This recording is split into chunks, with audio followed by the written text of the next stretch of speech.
I don't actually even know how it was just it was an impulse. I think I explored a few other courses, um, and I had a conversation with Jackson, and I don't know, that seemed like the course to go for just from that conversation. And I made a quick decision and started studying. So, yeah.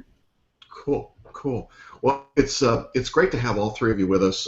We've invited some other people to come online, and quite honestly, the tech is such that I don't know that that'll happen. But well, at least I'm glad that we've got the three of you. So we've got a New York bar taker, a Florida bar taker, California bar taker. But I think your stories are universal to people, regardless of what jurisdiction that they're taking.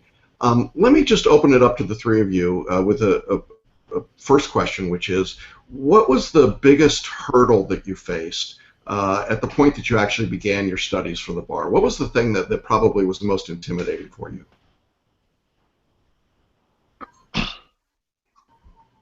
Anybody want to jump in on that? I suppose I could go first. Sure, go ahead. All right. Well, for me, coming from a different jurisdiction, being trained in London, having no idea of what U.S. law is all about or how law is taught in the U.S.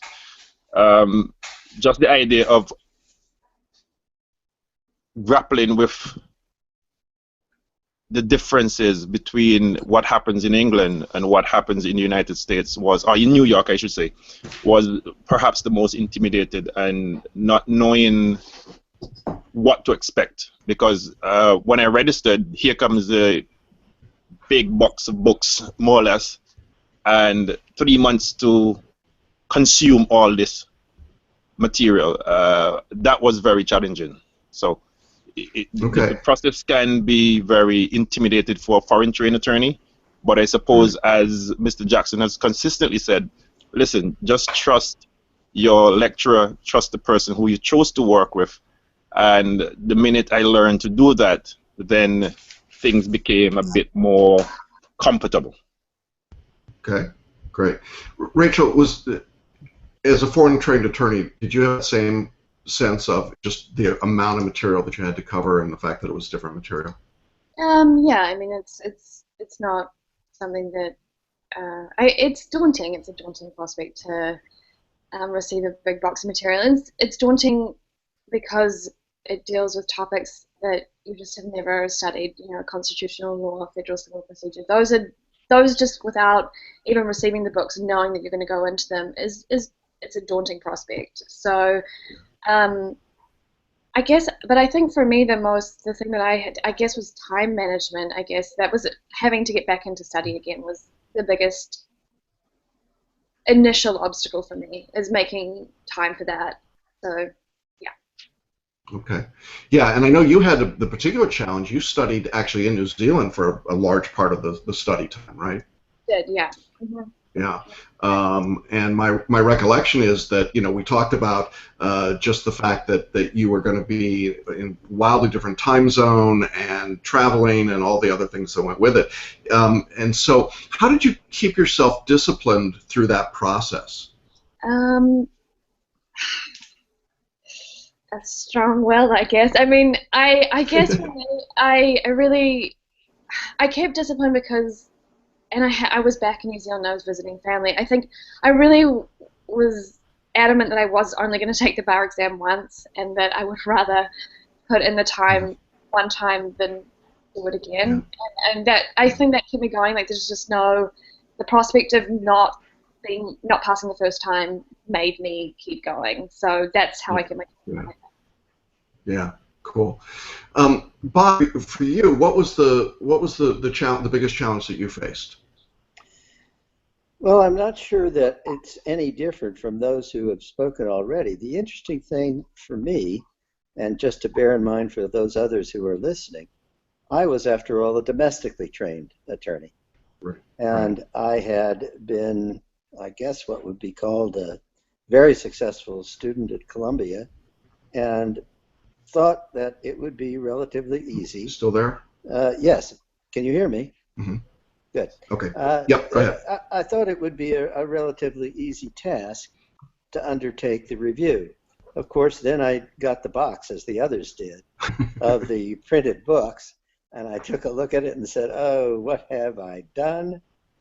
The reality is that for those who are at least returning to the practice, as was my case, there is a great deal to learn. Never mind that the fact that you think you've known it all and known it all for many years, that just isn't really the case. And I think that Rachel has a point to be made. There are many subjects that you would not have thought would be particularly important to you going forward, but you got to know them. So the critical thing for me was to get started with the reading and then to find a way to keep at it, because it tends to be a discouraging process.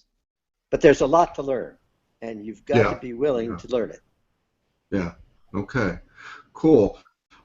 Yeah, I think, one of the things I can certainly say about all three of you, having worked with you, is that you are all enormously determined. I can recall instances with each of you in which you expressed to me that you were going to do this in spite of me sometimes, but certainly you were going to get it done. And I think that quality of I'm just in it and I'm going to get there, whatever it takes. Wayne, you had to go through the test and really struggled, but you kept getting better and better and better and better and moving toward and getting to your goal. What does that process of discouragement feel like to any of you? I mean, were there moments of discouragement where you just thought, oh my gosh, this is too much to handle? Can I take that? Oh, you got that. Sure. Okay, go, Wayne. No. You could go. You could go. I may be the only one who quit.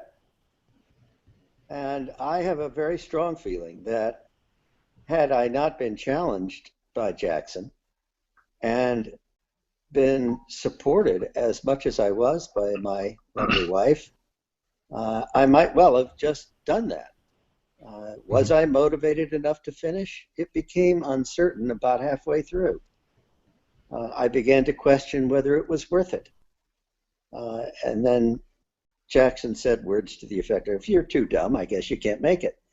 And my wife said, I had not known you were a quitter, but now I do know. And words to that effect turned everything around, and I said, damn it, I'm going to make it. Yeah, I think that that old reverse psychology thing. Sometimes it works. Sometimes people just get really mad at me. Okay, thanks. Wayne, did you want to say something about that? Well, let me just say that I took the bar 3 times and passed on my 3rd time. Was I ever discouraged? No, never. But maybe that's just me, But there were times when I thought to myself, what am I doing wrong? Is it something that I'm doing wrong? Or is this thing just beyond me, And I could remember one conversation with you, Mr. Jackson, where you said, listen, you just got to just trust me on this. And I did, And it has shown me that the bar is not an easy exam. It's definitely not an easy exam, but it is an exam that can be passed. And if you apply yourself, if you remain positive about the experience, whether you've failed before or you think you're going to fail, is really a matter for you how you want to approach the exam. But ultimately, I believe that the encouragement that you gave to me surely did give me confidence that I could pass the exam, and I did pass the exam on my 3rd time. So yes, it's a challenge, but it's one that definitely can be overcome. Yeah, and very, very proud of you for that too. Rachel, did you have any thoughts about that? Can you just clarify? So, what did I feel like giving up? Yeah, was there ever a point where you were just discouraged in the process and felt like it's too much? Almost every single day, I felt like that. I mean, okay. Yeah, there were definitely.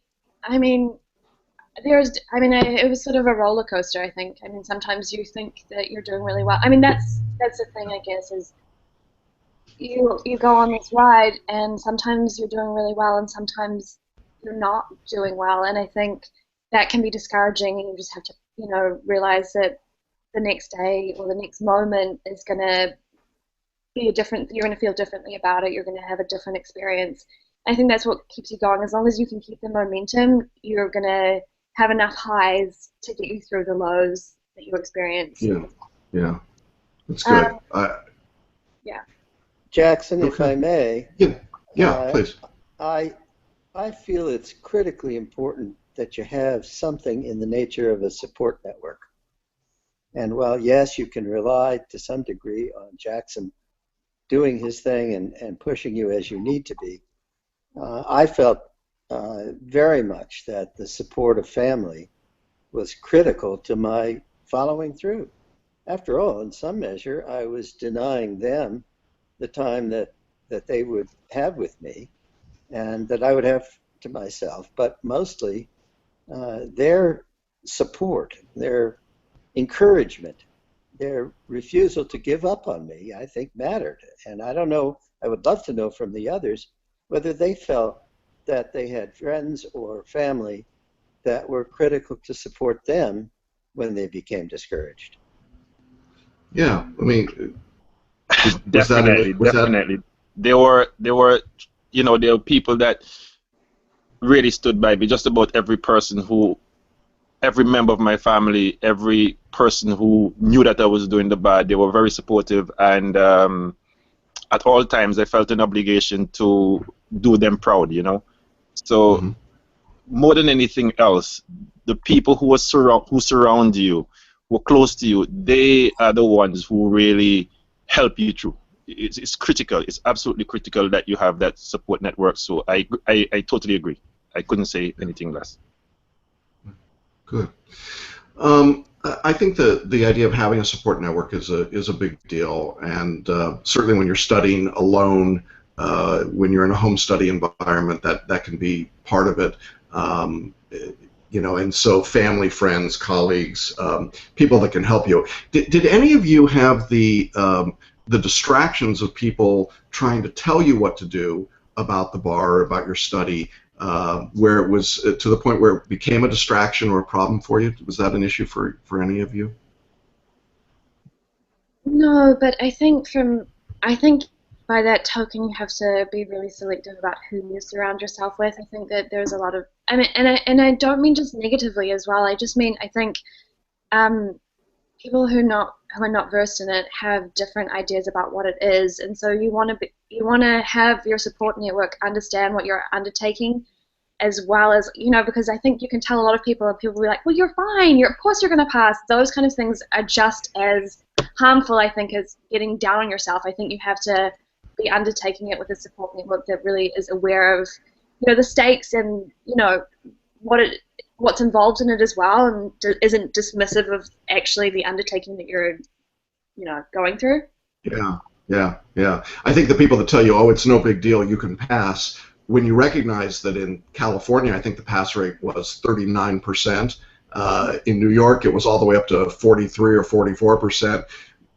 Bob, you got the easy one. I mean, Florida was, wow, it was up at 68%. So, the you can pass automatically kind of thing is, yeah, I think that can be harmful, sometimes more harmful than the people that tell you other things. Yeah, I just, yeah, go ahead. I think I got that a lot, and it sort of felt like some people were undermining the process. Like I didn't want to be surrounded by those people. It sort of Mhm. made it was dismissive of actually what was going on. You need people who understand what you're going through, I think. Yeah, yeah, good, good. Okay. What about the bar exam itself, the process of actually taking the exam? Anything that was a surprise to any of the three of you, or something that you felt that you really needed to, well, that you would want other people to be aware of as they go into the test? Any suggestions or thoughts? Because the three exams you sat in are considered generally to be the three toughest in the country. So you're the champions in the hard places. So anything about the test that surprised you or was challenging, particularly difficult for you? Well, I will tell you this. It's maybe not the test itself, but the atmosphere of distrust created Hmm. by, the metal detectors and you can't take a pencil and oh my God, you're wearing a watch? Oh no. And, Yeah. I do understand what they're after.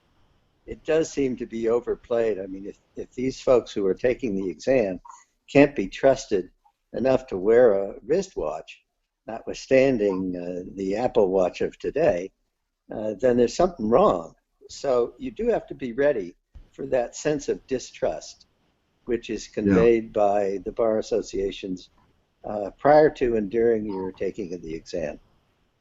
Yeah, and I don't know that anybody does that more than Florida. They are the king of mind games, I think. But in every jurisdiction, I think that's definitely a case. Florida goes a little nuts, I think, over the top. Um, Oh, thank you, Anybody Jackson. else?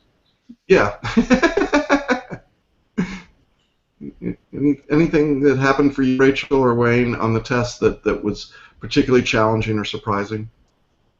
I think that you can't underestimate how kind of physically grueling in some senses is sitting there for a long period of time. I think for me, I even if you're used to studying for that long, I was really hungry halfway through. I think you just have to think of it more as an endurance race, and I was prepared for that. I just don't think I was prepared quite as well as I could have been for it to, Yeah. you know, Yeah. I think that they're testing that just as much as anything, their ability to handle stress and I think you have to be mentally prepared for that, and I don't think you can underestimate how mentally prepared you have to be for that. So, Yeah, the California test being 3 full days is just brutal.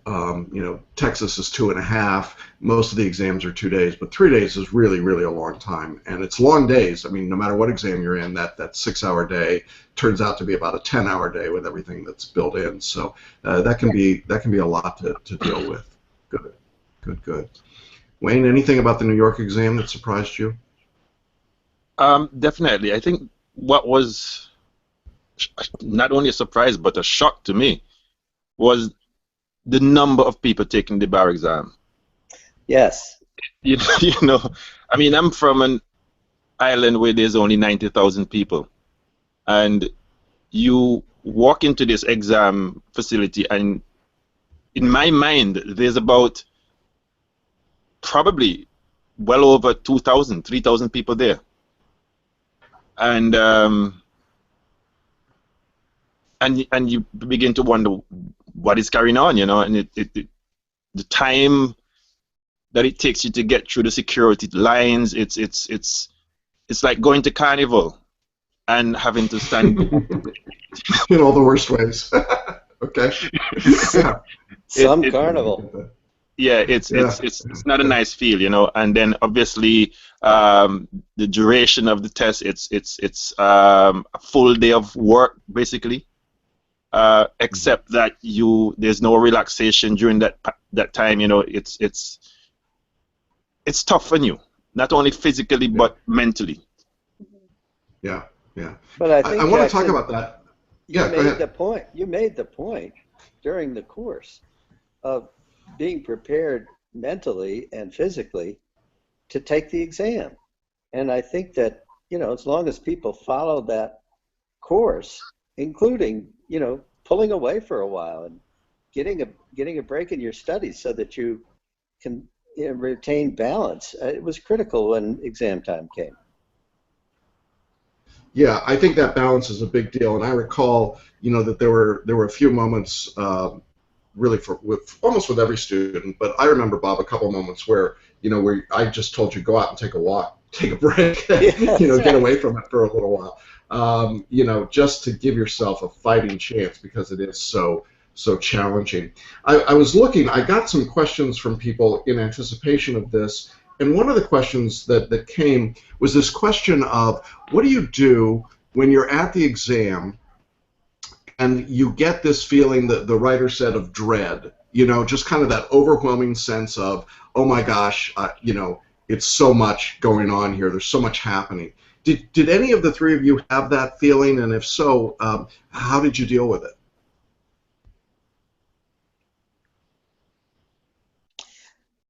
I guess I had it in a way.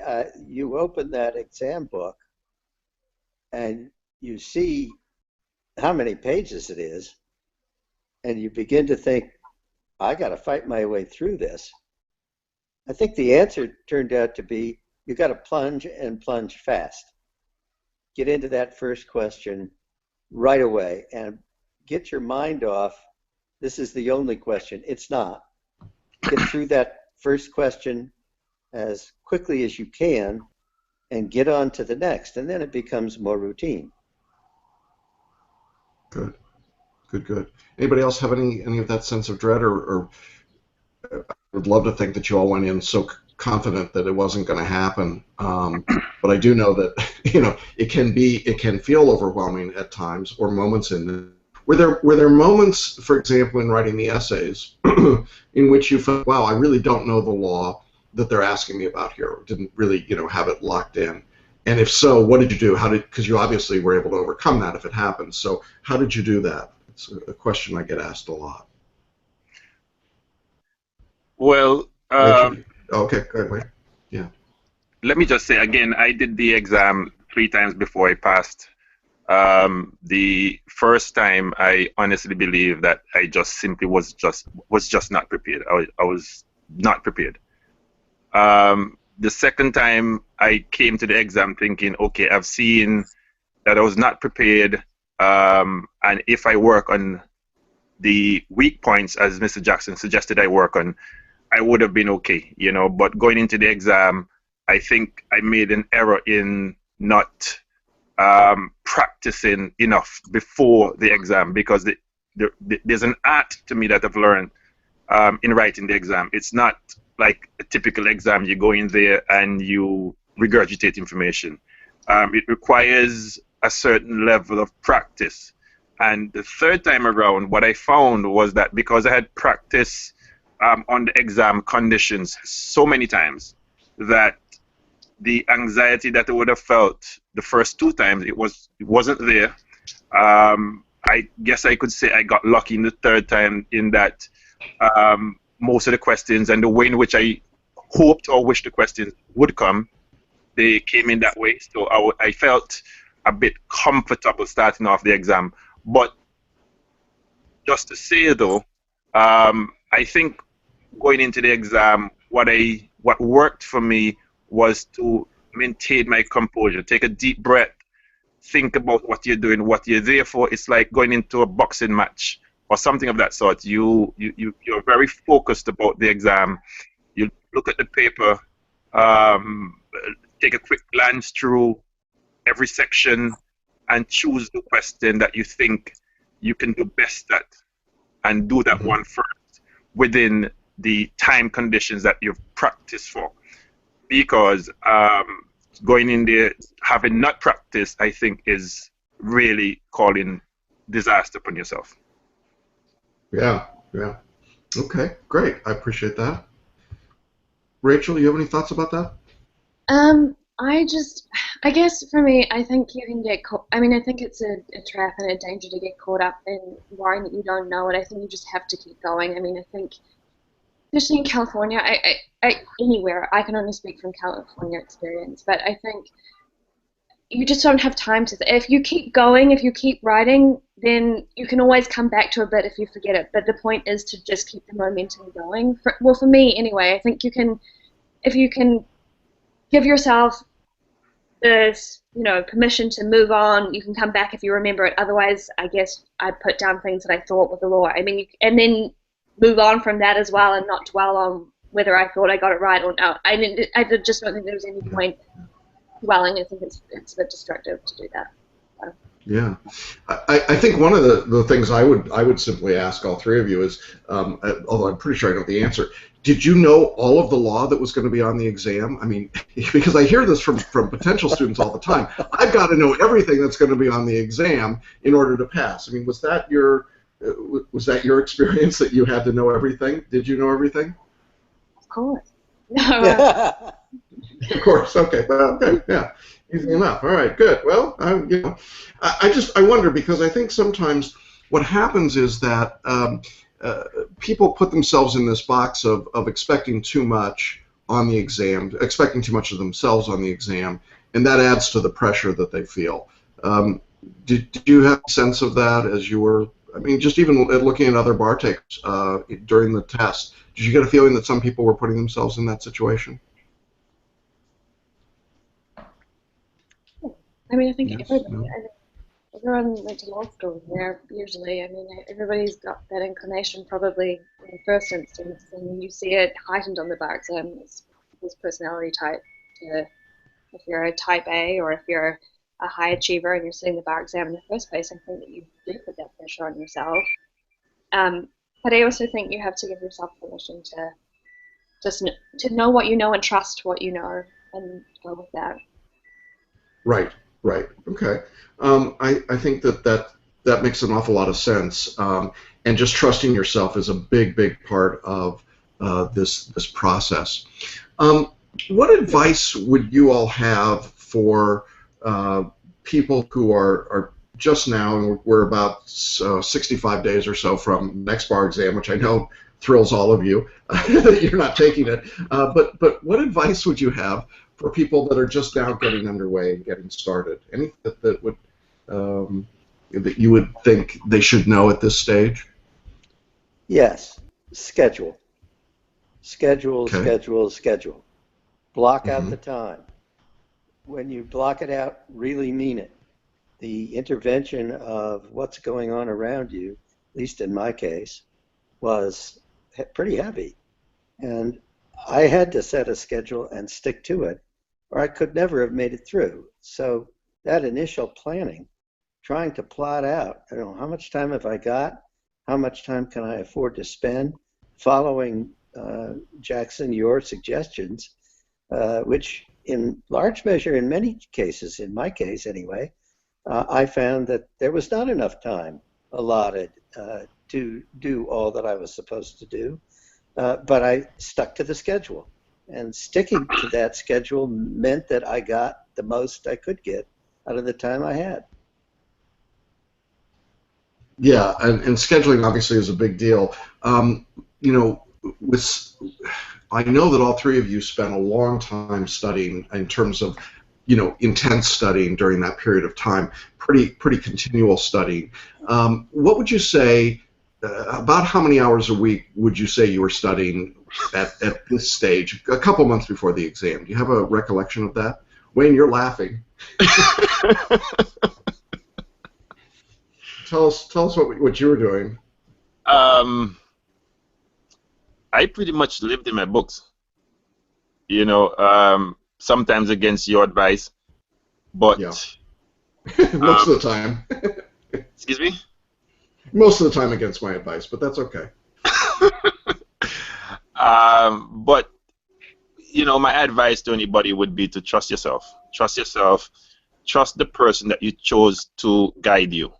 What I've seen, while I studied, and for myself and for others, is that a person would have chosen a particular course to follow, and then here comes Tom, or here comes Jill, or here comes Jane, and she says, "Oh, why are you doing that? You should do this. You should do that." And oftentimes it leads to confusions because you are already on the path, and you're going to be diverting, trying to follow what somebody else is suggesting from their particular schedule. So trust yourself, trust the person that you've chosen to guide you through this, and remain committed to it.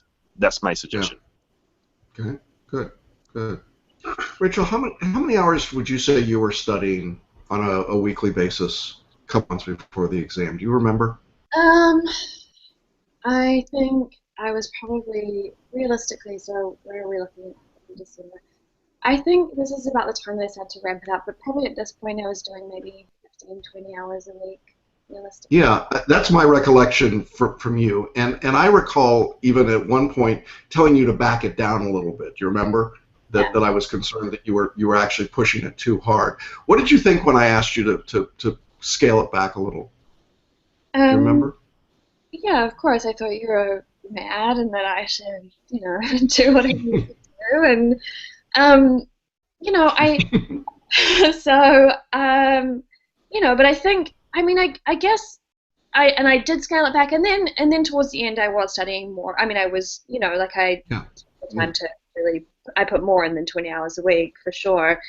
Um, I think going from that, it's sort of, and going from, is it Bob, what he was saying, I think you've got to give Mhm. yourself permission. Apart from scheduling, you have to give yourself sometimes permission to just do what you can do and not beat yourself up if you can't meet your schedule, or because Right. that becomes destructive as well. I mean, you should schedule with the best intentions, but you need to listen to yourself as well and what you can get in, because at some point, a lot of study just becomes counterproductive. You just are not remembering what you need to remember, or doing the Yeah. best that you can do with the time. So, I mean, I definitely scheduled, but I was very flexible with that scheduling as well. Good. Good. Bob, when you were studying, what was the most valuable component for you? Was it the reading, the lectures, the question practice? I think it was the reading in my case. Okay. I think the lecture was frosting, that is to say, reinforcement. Mm-hmm. And while I can't judge because I don't have the expertise that you do in the teaching field, what was ultimately the most important, the way I felt about it was that I needed to get through the reading. Since I was a very slow reader, the hours I spent were probably more than those who've already spoken. Yeah. I tried to schedule 6 hours a day, 5 days a week. Most people can't do that anyway. My retirement made it possible to do it, but the reality was that it really wasn't possible because there Yeah. were too many distractions and too much going on, even though I tried very hard to keep to the schedule. Uh, the bottom line message is, yeah, but I tried to get 6 hours a day in. I rarely made it. Okay. Yeah. I know you put in lots and lots of hours. I know it was a big battle. Wayne, one of the memories that I have of you studying actually was that we would Skype and you would be sitting on your bed, in your room with your computer and all your books and things around you. You put in hours and hours and hours of study over a period of time. You want to talk a little bit about that process? Um, well, I really put in a lot of hours. Sometimes 10 hours a day. I'd break Yeah. it up. Um, but looking back, I think it might have backfired in some ways. So I think the proper approach is to have a balance. Take some time out for yourself, relax, do something fun. Um, don't do what I did because it can backfire. But ultimately, again, I think what has to what's the best approach would be for a person to follow themselves, know what works for them, and try to live up to it. Because you just got to be yourself. You just got to be true to who you are and what you're doing, and avoid listening to a person who may lack the necessary experience to really tell you what the exam is all about. And I think Rachel, you mentioned, or one of you mentioned about people who would um, underestimate the exam. Oh, you're gonna pass. You're gonna pass. Especially if you do it and you didn't pass, that can really be um, disheartening. So put other people's expectations out your mind. Sometimes, if it's going to be, it possibly might affect you in a negative way, and just remain focused. Just remain focused. Never give up. Cool.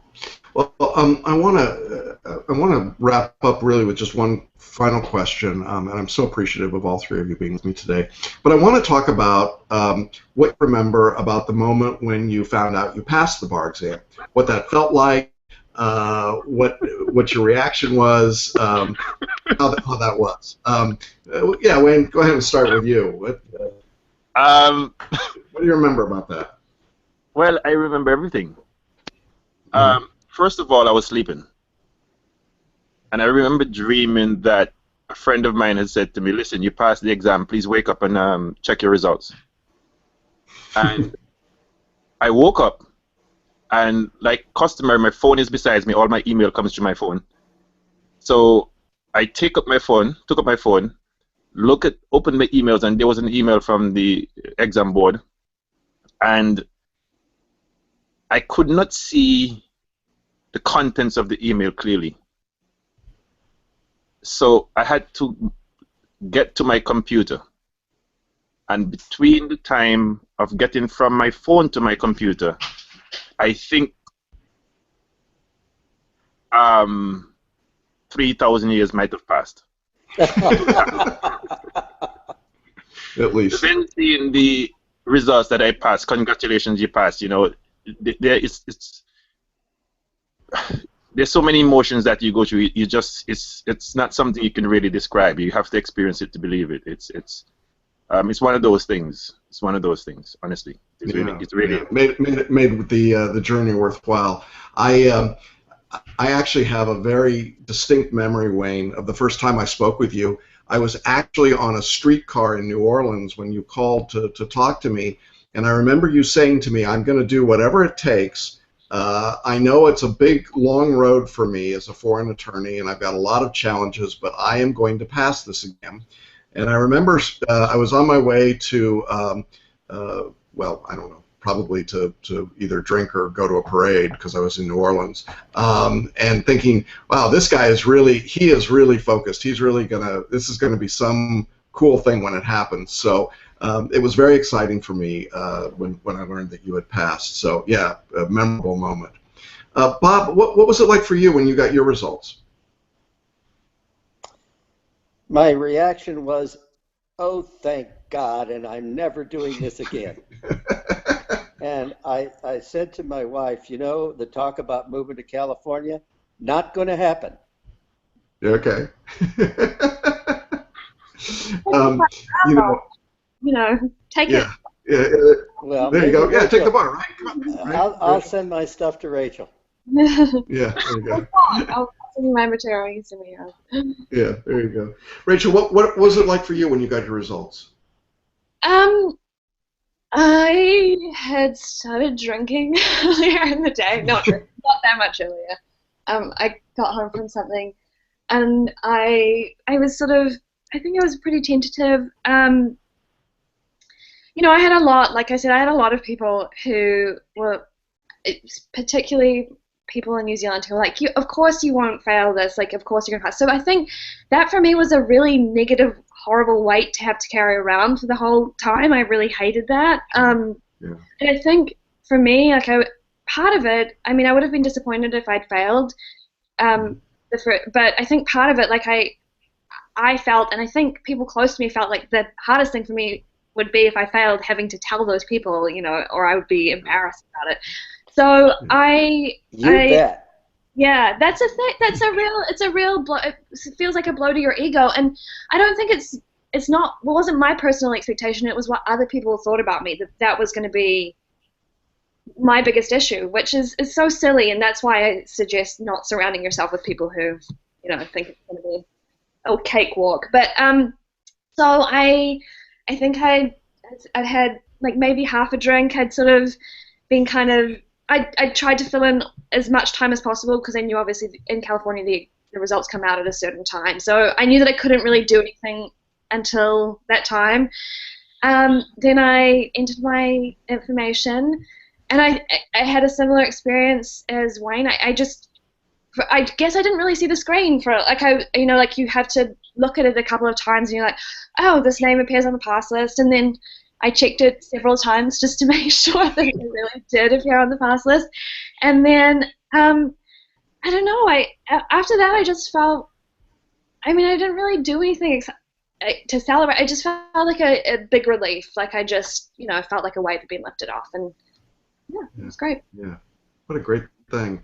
That's awesome. Well, nothing beats that feeling of passing, and I have to say that the primary reason I do what I do and have done it for 25 years is because, frankly, there is just no greater thrill as a teacher than seeing the people you work with reach their goals, and watching the three of you meet your goals in what is arguably the most difficult bar exam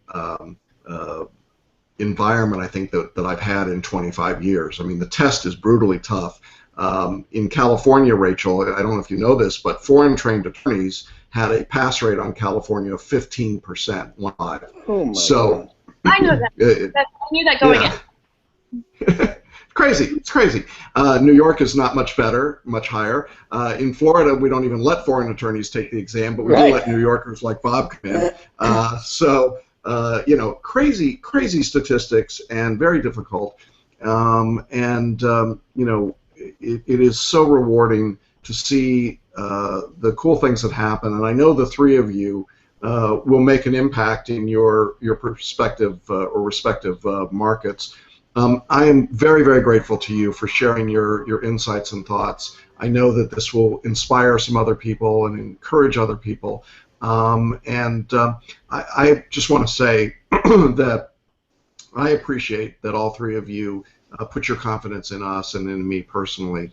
It means a great deal, and I'm glad that we could go through that journey with you and then celebrate your successes. So this has been fun. I'm glad we got the tech figured out. Thank you so much for giving up a part of your Saturday morning or afternoons to be with us on a holiday weekend.